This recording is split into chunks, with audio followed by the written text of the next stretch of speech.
श्री कृष्ण चरित की महनीयता। रचनाकार स्नेह सिंघानिया।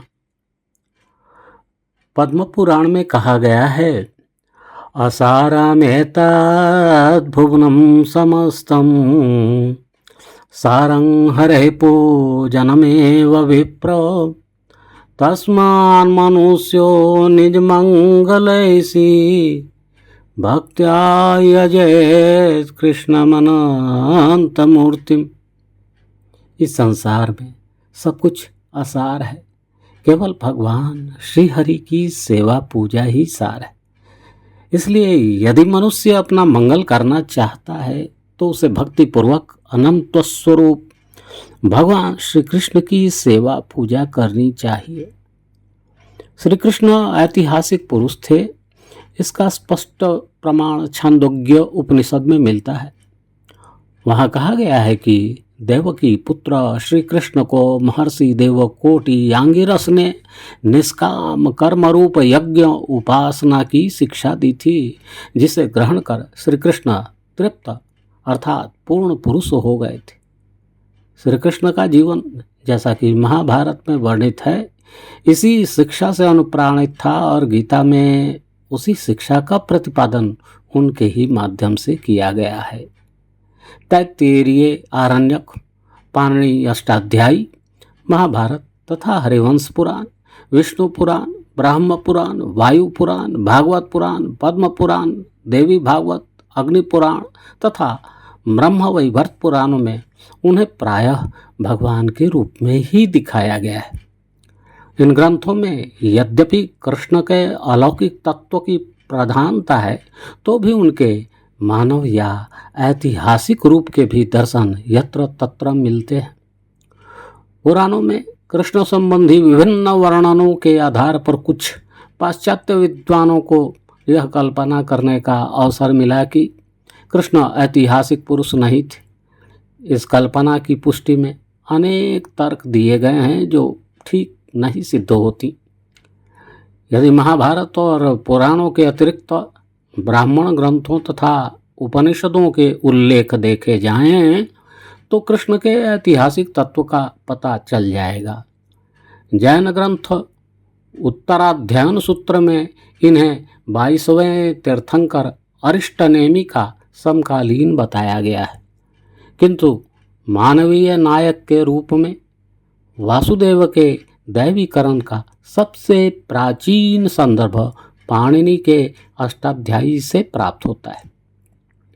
परंपरानुसार वासुदेव कृष्ण का जन्म सूरसेन जनपद के अंधक वृष्णि संघ में हुआ था और महाभारत युद्ध के समय ये इस संघ के प्रमुख थे। पर कालांतर में भागवत संप्रदाय के अनुयायियों ने उन्हें सर्वोच्च देवाधिदेव या परब्रह्म की स्थिति प्रदान कर दी। उल्लेखनीय है कि श्री कृष्ण और व्रज के अनन्य संबंध और इसी व्रज क्षेत्र में उनके चरित्र को एक रूपक के माध्यम से एक भक्त इस प्रकार व्यक्त करता है।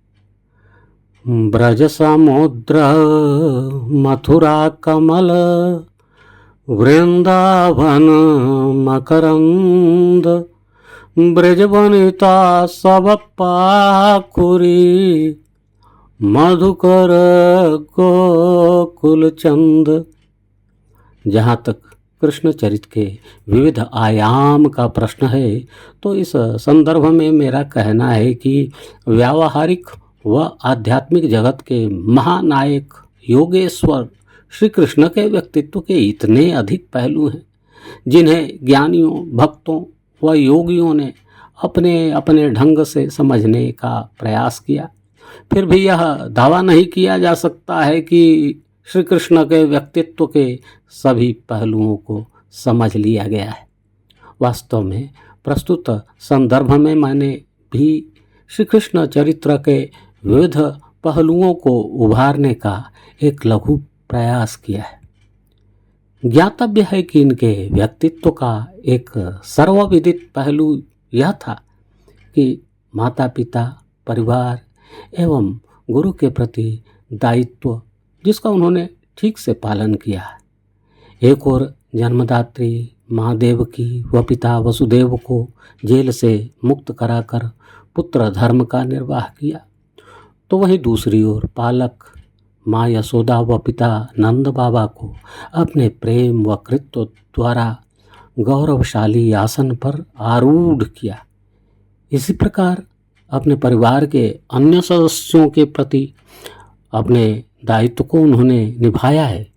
इन्होंने अपने गुरु सांदीपानी को गुरु दक्षिणा के रूप में उनके मृत पुत्र को पुनः जीवित अवस्था में सौंपकर गुरु शिष्य परंपरा व धर्म का आदर्श निर्वाह किया है।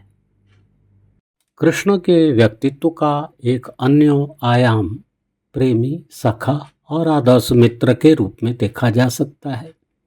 गोपियों के साथ प्रेमी भाव जहाँ सर्वविदित है, वहीं अर्जुन के प्रति सखा भाव और सुदामा के साथ मित्र की भूमिका मानवीय व्यवहार का उच्चतम प्रतिमान है। उल्लेखनीय है कि गोपियों के साथ रचा गया महारास लौकिक न होकर पूर्णतः अलौकिक था। वस्तुतः इस महारास के द्वारा वे प्राणी मात्र को यह संदेश देना चाहते थे कि सभी लौकिक वृत्तियों को छोड़कर भगवानमय हो जाए तो उसे अंततः भगवान की प्राप्ति होती है। वस्तुतः इस प्रकरण को एक दृष्टांत द्वारा स्पष्ट किया जा सकता है। एक बार मीरा ने अपने वृंदावन के दौरान श्री जीव गोस्वामी जी से मिलने के लिए अनुमति मांगी, तो संत जीव गोस्वामी जी ने यह कहकर मीरा से मिलना अस्वीकार कर दिया कि मैं किसी स्त्री से नहीं मिलता। इसके प्रत्युत्तर में मीरा ने यह संदेश लिखकर भेजा, परम पुरुष श्री कृष्ण हैं और सकल है नारी, वृंदावन दूज पुरुष को तुम कहो विचारी।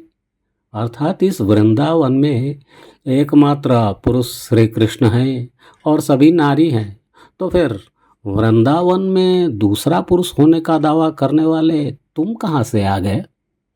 जैसे ही यह पंक्ति उन संत ने पढ़ा, उन्हें आत्मज्ञान हो गया और मीरा के भक्तिभाव में डूब गए। महारास या गोपी प्रेम का भाव कृष्ण के व्यक्तित्व का विभु व आध्यात्मिक पहलू है। एक और जहाँ श्री कृष्ण ने अपने सखा अर्जुन का विपरीत से विपरीत परिस्थितियों में साथ देकर मानवता को एक धनात्मक संदेश दिया, वहीं अर्जुन को उसके कर्तव्य का बोध कराने के निमित्त जो विचार प्रस्तुत किया वह गीता के रूप में हमारे सम्मुख विद्यमान है और यह अनंत काल तक समस्त मानवता का मार्गदर्शक ग्रंथ बना रहेगा। साथ ही सुदामा के साथ निभाया गया मैत्री व्यवहार बहुकोणीय एवं अत्यंत व्यावहारिक दृष्टांत है, जिसे हम सभी लोगों को अपने दैनिक व्यवहार में उतारना चाहिए, और यदि हम ऐसा करेंगे तो निश्चय ही प्राणी जगत के सौंदर्य में वृद्धि होगी। श्री कृष्ण के व्यक्तित्व का एक आयाम वैज्ञानिक, पर्यावरणविद और प्रकृति प्रेमी के रूप में देखा जा सकता है। जब वे नंद बाबा से हट करके गोवर्धन की पूजा कराते हैं तो निश्चय ही यहाँ उनका दृष्टिकोण पर्यावरण व प्रकृति प्रेमी के रूप में उभर कर सामने आता है। वस्तुतः गोवर्धन पर्वत पर ऐसी प्राकृतिक संपदा थी जिससे गौ संवर्धन और अन्य आर्थिक गतिविधियां संपादित होती थी। यहाँ कृष्ण का दृष्टिकोण अत्यंत व्यावहारिक व समसामयिक है। इसी प्रकार कालिय नाग को यमुना के कुंड से रमणक द्वीप भेजकर जल को विषमुक्त किया, जिसके फलस्वरूप यमुना का यह घाट गायों व अन्य जीव जंतुओं के लिए उपयोगी हो सका। हमारा अभिमत है कि यहाँ कृष्ण का पर्यावरण व प्रकृति प्रेम स्वतः स्पष्ट है। ध्यातव्य है कि समकालीन वैज्ञानिक खोजों से यह स्पष्ट हो गया है कि संगीत की मधुर स्वर लहरों से केवल मनुष्य ही आह्लादित नहीं होता है, अपितु पशु पक्षी और पौधे भी स्वस्थ व पुष्ट होते हैं। कहने का तात्पर्य यह है कि यदि समकालीन दृष्टिकोण से कृष्णचरित के आयाम पर विचार करें तो कृष्ण के द्वारा प्रकृति के आंचल में बांसुरी वादन का आध्यात्मिक और व्यावहारिक दोनों पहलू दिखाई पड़ता है। व्यावहारिक पहलू में हम यह दिखा सकते हैं कि इनके बांसुरी वादन से पेड़ पौधों, गायों एवं अन्य जीव जंतुओं का किसी न किसी रूप में संवर्धन ही होता रहा है। यहाँ ध्यान रहे कि हमारे धर्म ग्रंथों में बांसुरी के लिए 3 शब्दों का प्रयोग किया है। पहला वंशी, इससे निकलने वाली स्वर लहरी की प्रकृतिगत उपयोगिता थी, फलतः इसके स्वर को व्यावहारिक स्वर कहा गया। दूसरा वेणु, इसके स्वर को आध्यात्मिक स्वर कहा गया है। तीसरा मुरली, जिसका स्वर सौंदर्य बोधक है और अपने अद्भुत सौंदर्य से कामदेव को भी फीका कर देती है। इस प्रकार हम कह सकते हैं कि नृत्य कला, संगीत, वैज्ञानिकता, पर्यावरण व प्रकृति प्रेम कृष्ण के व्यक्तित्व का आयाम रहा है।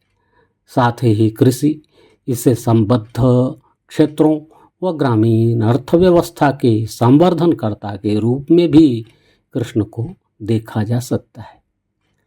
उल्लेखनीय है कि श्री कृष्ण के व्यक्तित्व का एक सर्वविदित पहलू यह है कि उन्होंने अर्जुन के माध्यम से समस्त मानवता को गीता का उपदेश दिया। वस्तुतः उपदेशक, अधर्म विनाशक और धर्म संस्थापन के रूप में इनके व्यक्तित्व का एक पहलू बनकर सामने आता है। भगवद गीता भगवान कृष्ण द्वारा अर्जुन को बछड़ा बनाकर उपनिषद रूपी गायों से दुहा गया अमृत दूध है, जिसे सुधीजन पीते हैं। सर्वोपनिषदो गावो दुग्धा गोपाल नंदनः पार्थो वत्स सुधीर्भोक्ता दुग्धं गीतामृतं महत्। स्पष्ट है कि गीता में ज्ञान का संदेश, कर्म का संदेश और भक्ति का संदेश प्रस्तुत किया गया है।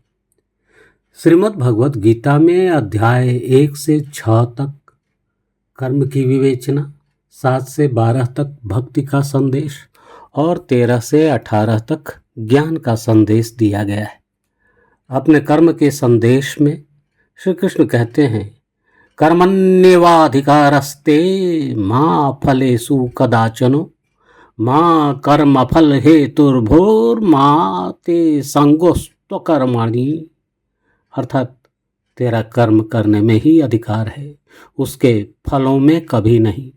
इसलिए तू कर्मों के फल का हेतु मत हो तथा तेरी कर्म न करने में भी आसक्ति न हो।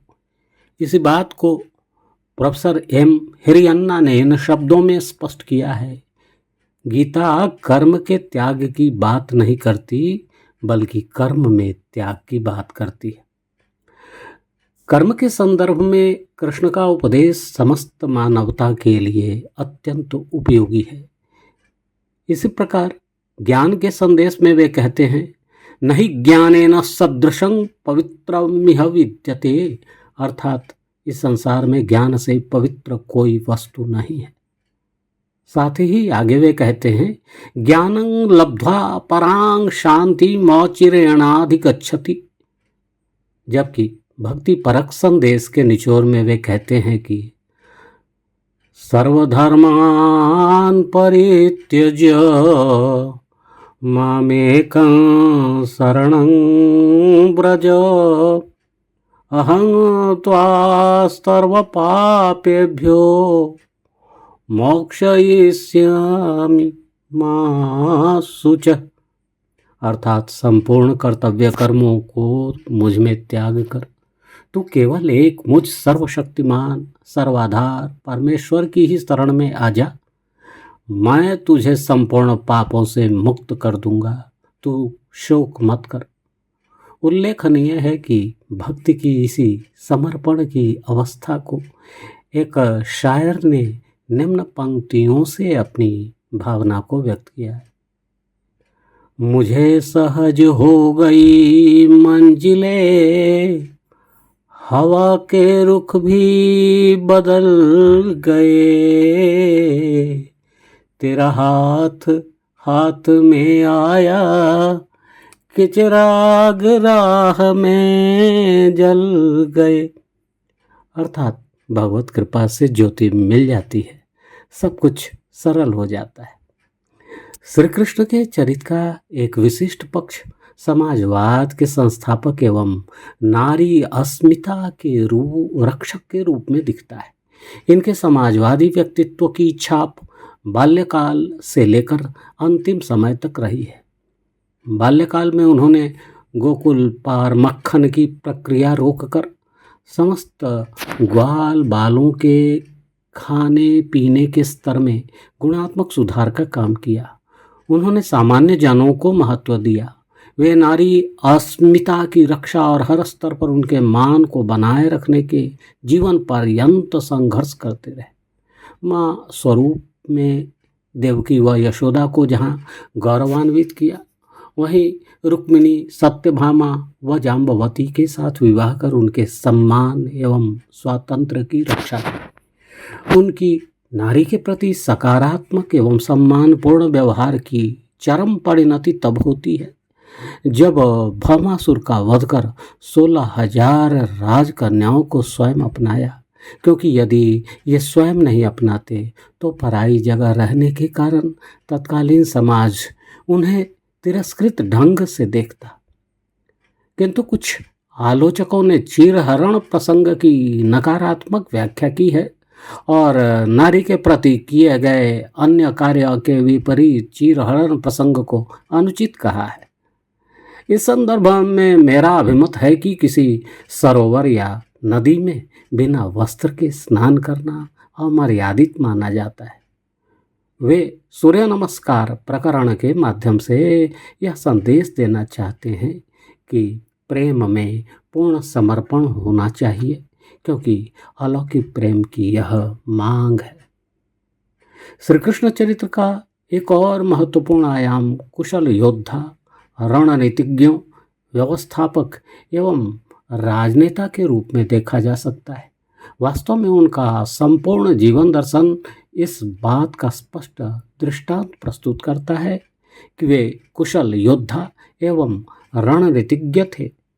पूतनावध, अरिष्टासुरवध, कंसवध, जरासंध को 17 बार युद्ध में पराजित करना, रुक्मिणी विवाह के समय शिशुपाल एवं अन्य राजाओं को पराजित करना आदि ऐसे दृष्टांत हैं जो यह प्रमाणित करते हैं कि वे कुशल योद्धा एवं रणनीतिज्ञ थे।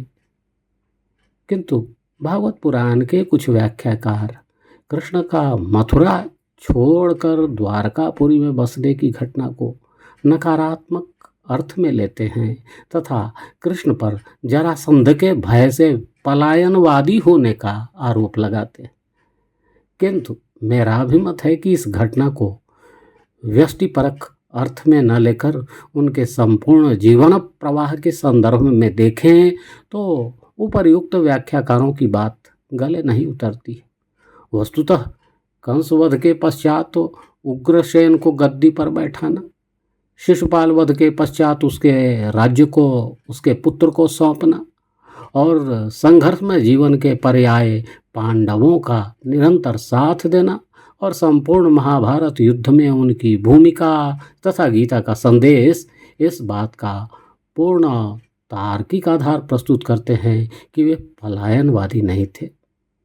सच तो यह है कि वे मानव प्रयत्न की महिमा को सार्थकता प्रदान करने के लिए ही मथुरा से द्वारकापुरी गए। इस संदर्भ में अनेक दृष्टांत देखे जा सकते हैं।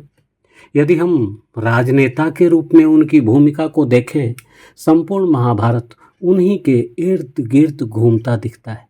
स्पष्ट है, एक राजनेता के रूप में उन्होंने अपनी भूमिका का कुशल निर्वहन किया है।